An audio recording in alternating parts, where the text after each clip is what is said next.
Hello, my name is Paul Friedman. I am the founder of the Marriage Foundation. And the question that we're dealing with now in this video is, should you share passwords if you are married? So I'm going to say that there's a different question here that is really much more relevant.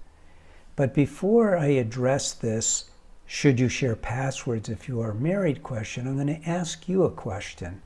Why did you get married in the first place? And I'm going to let you think about that for a few minutes, and then we're going to come back and we're going to answer it. And I'm going to give you an answer that I guarantee you will be better than any other answer you can come up with. So there's a lot said these days about boundaries. And it sounds good, doesn't it? That people should have their boundaries. You know, in some cultures, like in Japan, people are very aware of their boundaries. I mean, they have their space. They don't even shake hands. They bow and like that. Other cultures, you know, when I was a kid, I went to Israel, and men and women hold hands and put their arms around each other and speak openly. And there's different scenarios where there's just no boundaries whatsoever. And here's the rule of thumb. The rule of thumb is that when you get married, you're forming a collective of two.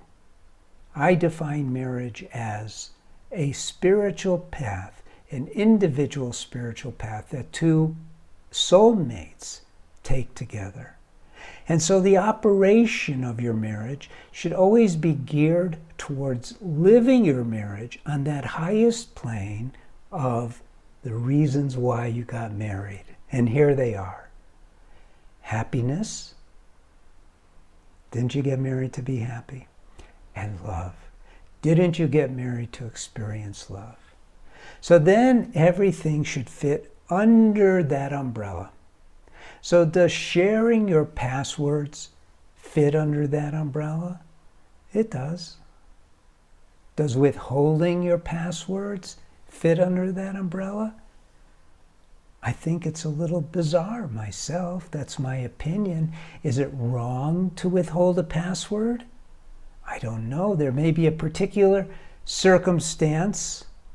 Maybe you don't trust your spouse yet enough, because as much as people say, oh, you're supposed to trust your spouse, you're supposed to trust your spouse, I don't think that's part of it. You're supposed to love your spouse. Should you not trust your spouse, all that may be happening is you're feeling that they have a weakness and you don't want to put them in a position of temptation. So it's not a matter of, oh, I don't trust you, you're not a good person. It's a matter of, and you don't say it out loud, obviously, it's a matter of saying, you know, I don't feel that this is safe with you necessarily. And again, you don't say that to them. You have to be much more diplomatic. But there are times when you do have to maintain a private password for something. Now, if you're doing it because you have a private password on a dating site, then you got a problem. The problem is your marriage isn't functioning properly. And you need to look at that from a holistic point of view, because a fully functional marriage is producing so much joy, so much love, that you're floating. And if yours isn't, it means you don't know how, and admit it. You never learned about marriage. You have to become a subscriber.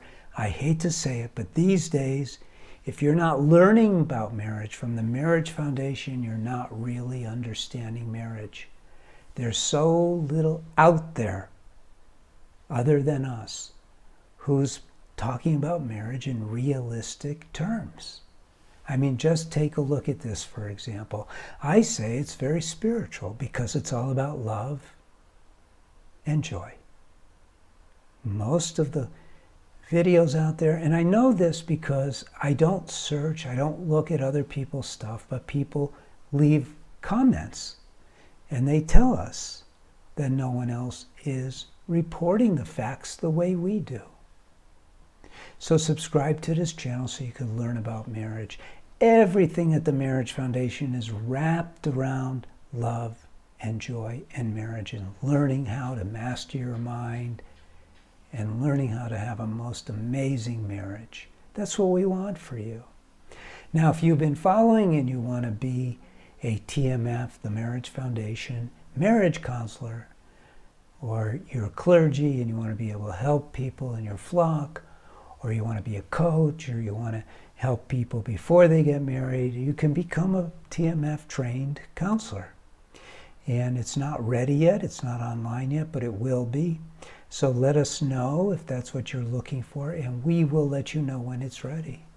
Until then, like the video, leave a comment if you wish.